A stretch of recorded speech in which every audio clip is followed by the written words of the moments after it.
Bachi pregunta hoy con el economista Felipe Chapman. Bienvenido, Felipe.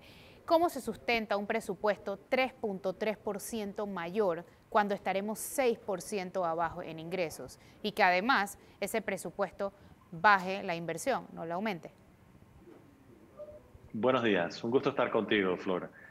Mira, sobre el tema del presupuesto, primero que tendríamos que ver la versión final del presupuesto como queda, que ahora mismo está en proceso de debate en la Asamblea.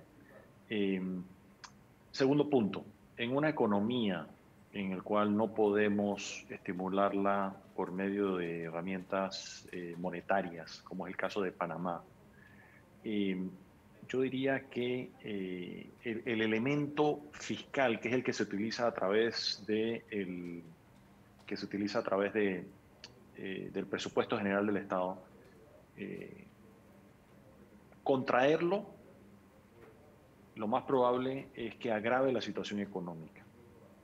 Y expandirlo, por supuesto que eso hay que examinarlo con mucho detalle y entender cómo se está expandiendo, en qué áreas y por qué y cuáles son las motivaciones detrás de ese crecimiento del presupuesto. Es decir, se está aumentando en gasto operativo, se está aumentando en gasto de inversión y en ambos casos entender en qué se está aumentando. Por ejemplo, si me dices que el aumento va dirigido en su totalidad para atender los retos de salud y de la pandemia y probablemente los grupos que han estado más afectados por esta crisis, entendible.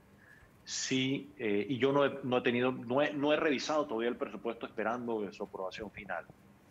Sin embargo, si me dices que ese aumento en gastos va para de uso superfluo o para aumento de gastos que realmente son innecesarios e injustificables, entonces obviamente sería preocupante. No es, el aumento no es en inversión. No, pero puedes tener aumento en gasto. Acuérdate que no todo se clasifica como gasto de inversión o gasto de capital. Tú puedes tener gastos, por ejemplo, de salud, que son clasificados como gastos operativos. Por ejemplo, gastos que estén tendientes a exclusivamente atacar la pandemia, atender los casos de COVID. Eso sería entendible, pero nuevamente, yo no tengo en este momento claridad de cómo se pretende manejar esos aumentos. Llevamos 6.375 millones en deuda en 6 meses, pero la recaudación o el gobierno ha reportado que en los 6 primeros meses fue de 1.300 millones menos de lo esperado. Si duplicamos esto a un año y se mantiene la tendencia, serían 2.600 millones menos de lo presupuestado. ¿Por qué entonces nos endeudamos con 6.000 y pico de millones? Porque no queda otra. Tienes dos alternativas. Si tus ingresos se caen y pretendes mantener en tus gastos tus egresos funcionando por las razones que acabo de explicar, por no ir con el ciclo económico, es decir, para no exacerbar la crisis económica o la contracción, la única forma de un país como este de poder financiar ese saldo negativo o ese déficit es contratando deuda. En otros países que hacen una combinación de emisión de deuda con el riesgo de que eso produzca inflación y pérdida de valor de su moneda o trae desestabilización y desequilibrios monetarios y por medio de la herramienta fiscal que típicamente es a través del endeudamiento. En el caso de Panamá tiene que ser, si tenemos un saldo negativo, la única forma de cuadrar las cuentas es que alguien esté dispuesto a otorgarnos financiamiento, ya sea dentro o fuera del país o una combinación de ambos. Así que eso era altamente previsible desde que los ingresos empezaron a caer en el mes de abril, se notaba, era pero claramente previsible que iba a tener que venir un aumento inusual de la deuda pública para poder Por cuadrar las cuentas. La supuesto. otra opción hubiera sido reducir la planilla, despedir personas, no invertir y contraer el tamaño del Estado de una forma con una materialidad de gran importancia, lo cual desde un punto de vista, si nuestro objetivo es mera austeridad, hace sentido, pero eso a sabiendas y estar muy conscientes de que eso hubiese tenido como consecuencia Contraer una la mayor economía. contracción, exactamente, una mayor de la contracción de la economía. Ok, entonces la deuda es aceptable, pero ¿hasta dónde? Ojo, no es que he dicho que sea aceptable, era previsible, que son dos cosas diferentes. Es aceptable siempre y cuando se le dé un buen uso a esos recursos. ¿Y cómo se da un buen uso? Bueno, entonces Si los ingresos se me han caído y tengo que financiarlo por medio de endeudamiento, entonces yo tengo que revisar todos mis gastos, reasignarlos y priorizar, eliminar todos los gastos que no se justifican, que no hace ningún sentido tener, especialmente durante una crisis. Tratar de optimizar todos esos gastos, es decir, tratar de bajar los gastos. Si hay, por ejemplo, muchas personas y empresas en el sector privado que están disminuyendo sus ingresos de forma importante, lo propio se puede hacer en el sector público. Y los recursos que resultan de esos ahorros se pueden invertir en atacar la pandemia en la parte de salud, fortalecer, es decir, toda la infraestructura de salud, y lo otro, ayudar a los grupos más vulnerables que no solamente se les ha reducido el ingreso, sino que han perdido la totalidad de su ingreso. En esa línea, ¿en qué ha ahorrado el gobierno en estos 6 meses? Bueno, el ahorro, no te tengo la respuesta, no tengo claridad hasta a esa respuesta. Pero deberíamos tenerla todos, ¿o no? Bueno, por supuesto que sí, a eso voy, si me permites. Tanto el presidente de la República como algunos otros funcionarios de gobierno han comunicado intenciones de hacer una reducción importante de los salarios de altos funcionarios, lo cual sabemos que no se ha materializado, ni en el órgano ejecutivo, ni en el órgano legislativo, ni en el órgano judicial. Es decir, hay todo el mundo, hasta donde tenemos conocimiento, y hago énfasis en eso, porque si es lo contrario no nos lo han comunicado de forma lo suficientemente clara, que todavía persisten dudas. Hasta donde tenemos conocimiento los ciudadanos, no ha habido ninguna disminución en los emolumentos que se le pagan a funcionarios de cualquier órgano del Estado. A diferencia de ciudadanos del sector privado, que muchos han visto sus ingresos disminuir, otros han visto sus ingresos desaparecer en su totalidad, otros han perdido sus empleos en su totalidad, y hay empresas que han cerrado. O sea que ahí realmente hay una enorme contradicción.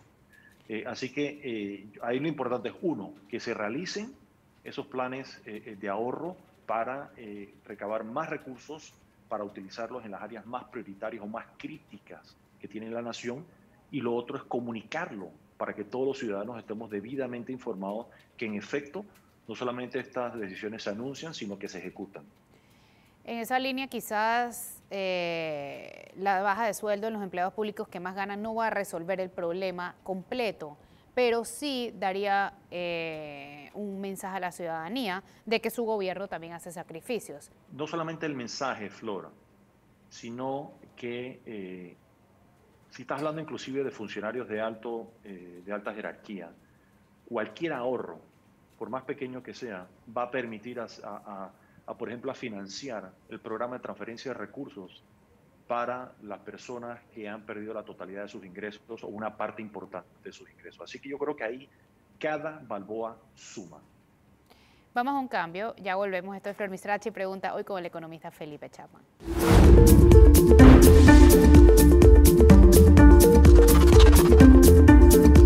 Ya de vuelta en Flor Mizrachi Pregunta, hoy con el economista Felipe Chapman. Hablábamos en el bloque anterior de la deuda. ¿Tiene usted idea en qué se está usando esta deuda y en qué se debería usar? ¿Me puede explicar, por favor? Entiendo que el ministro Alexander le dijo a los partidos opositores que se está usando en pagar planilla. ¿Eso es correcto? Bueno, empecemos porque el dinero es fungible. Es decir, pretender que cada dólar que ingresa al Estado se va a utilizar exactamente en algo es muy difícil. ¿Para qué se está usando? Obviamente para pagar todos los gastos y todos los egresos de gobierno, a raíz de que se han caído de forma importante los ingresos. Así que por lo menos uno pensaría que eso es lo que está ocurriendo, y en alguna medida es lo que nos han comunicado. Por supuesto, también se han comunicado una serie de programas y de gastos muy puntuales que son producto de una estrategia para hacerle frente a la pandemia. Y en la última emisión de deuda realizada recientemente, 2.575 millones del martes pasado, se nos dijo que parte de eso, una parte importante, se iba a utilizar para recomprar o retirar deuda que ya estaba en circulación, más costosa, y sustituirla por esta nueva deuda que está siendo contratada a un costo financiero inferior a la deuda que se pretende retirar. O sea que sí se han enviado mensajes, grosso modo, de cómo se está utilizando la deuda, pero es muy difícil, sin tener toda la información a mano, poder identificar con gran precisión exactamente cómo se está utilizando cada balboa de lo cual se está contratando. ¿Usted conoce el plan de recuperación económica? Conozco iniciativas y conozco listado de ideas y de propuestas y de distintas medidas que se quieren tomar, pero de manera integral. Si hay un documento que recoge todo y lo integra de forma integral, probablemente lo existe, no lo conozco. Y eso sería también interesante y sería recomendable darle la mayor divulgación posible para que todos los ciudadanos lo conozcamos. ¿Cómo el gobierno se puede endeudar sin tener un plan de reactivación económica? Son dos cosas diferentes, porque el gobierno en teoría podría endeudarse estrictamente para cubrir el déficit que tendría para mantener su operación ordinaria. Así que lo que tú estás diciendo es ideal, más no necesario en el sentido de que podría ser, bueno, hombre, no tenemos un plan. Imaginémonos un caso, el caso más adverso en el cual no hubiera un plan de reactivación económica y únicamente se dice, hombre, simplemente mis ingresos se han caído y tengo que contratar deuda para cubrir el saldo negativo que arroja menores ingresos e igual cantidad de egresos.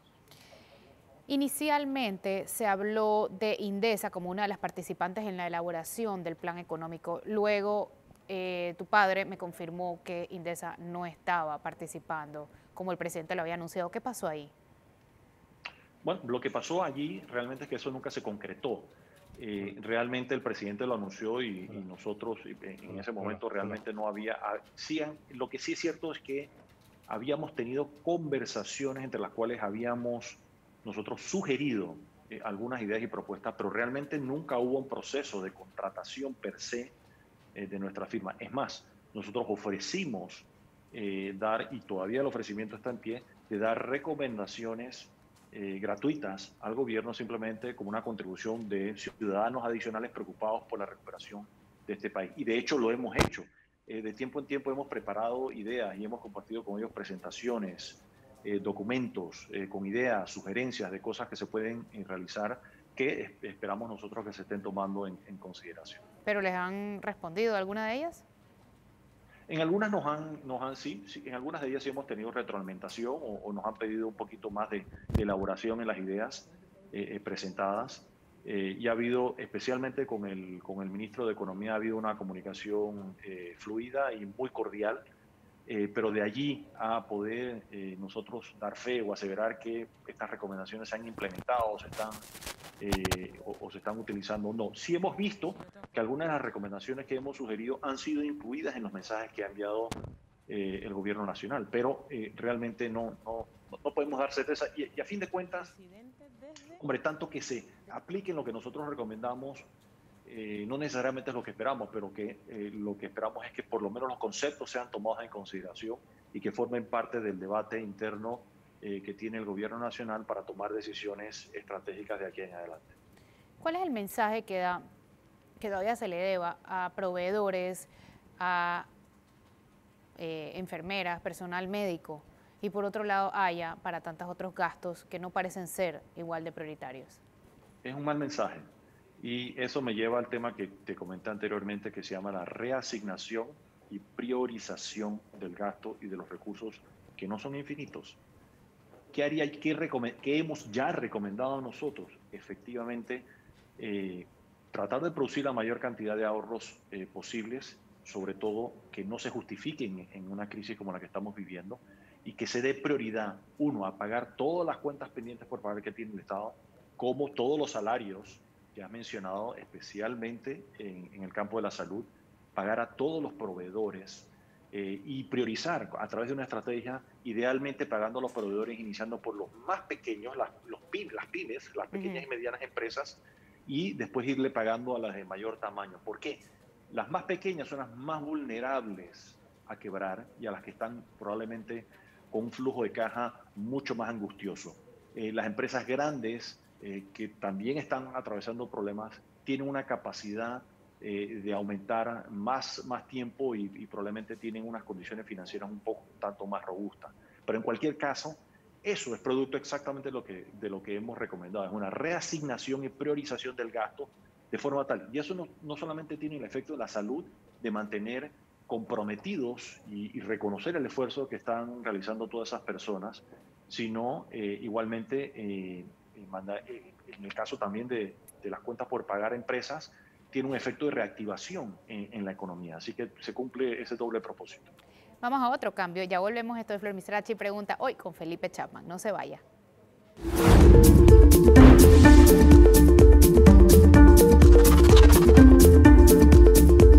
Ya de vuelta en Flor Misrachi pregunta hoy con el economista Felipe Chapman. Felipe, hemos sido informados de que la plata para la vacuna saldrá del fondo de ahorros. ¿Eso es correcto? ¿Eso está bien? No lo sé. No sé si viene el fondo de ahorro, pero indistintamente de dónde venga, necesitamos la vacuna.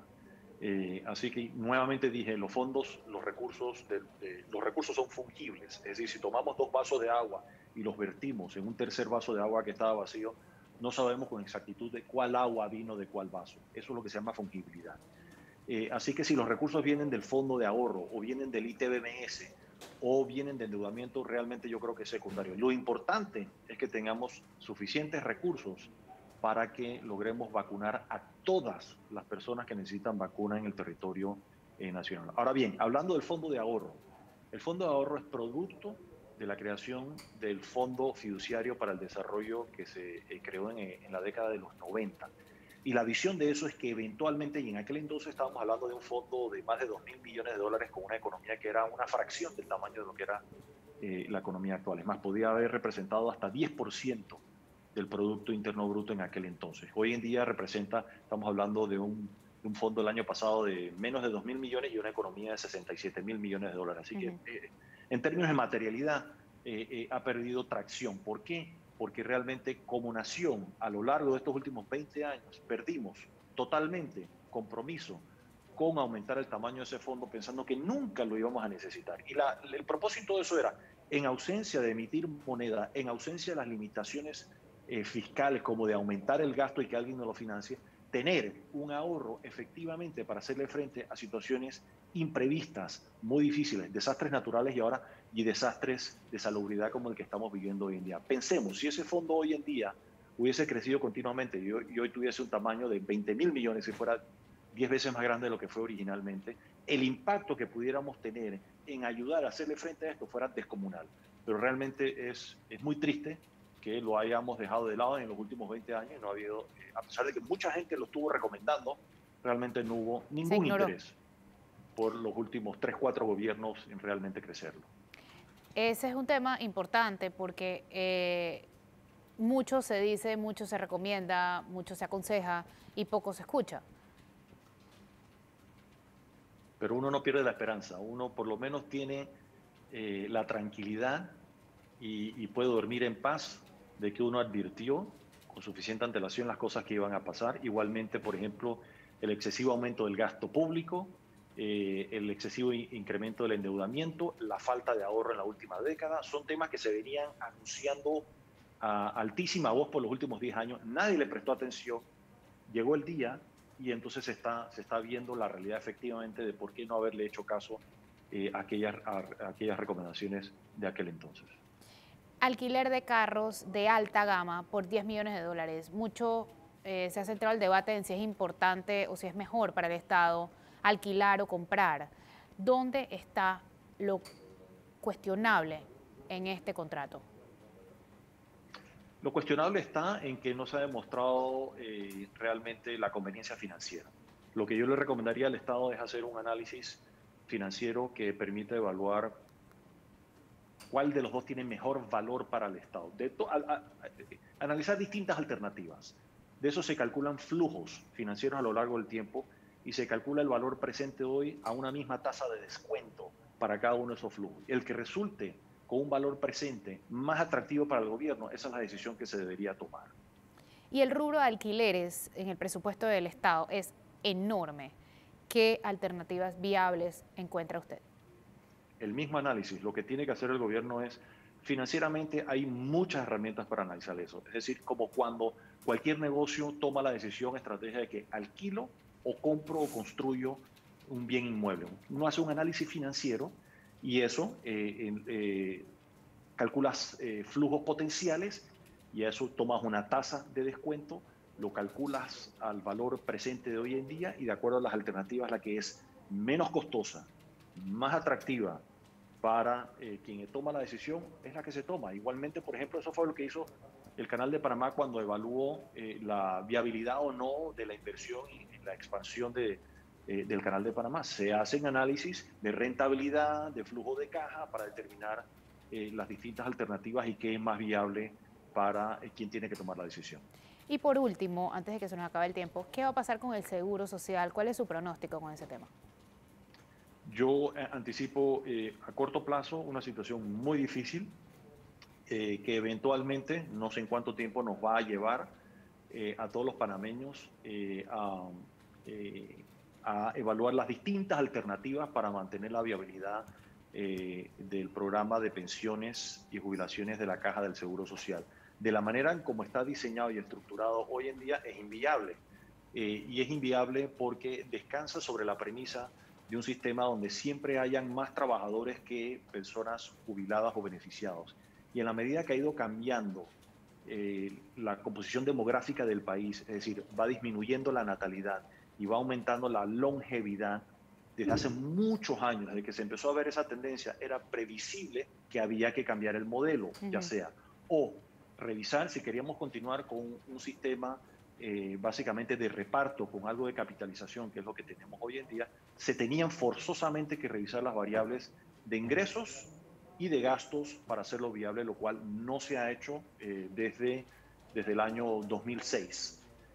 O lo otro era evaluar otras alternativas, otras estructuras, arquitecturas financieras para hacerlo más viable y sostenible a largo plazo. Muchas gracias, Felipe. Muchas gracias por acompañarnos hoy. Esto fue Flor Misrachi Pregunta, hoy con Felipe Chapman, economista. Que tengan excelente día.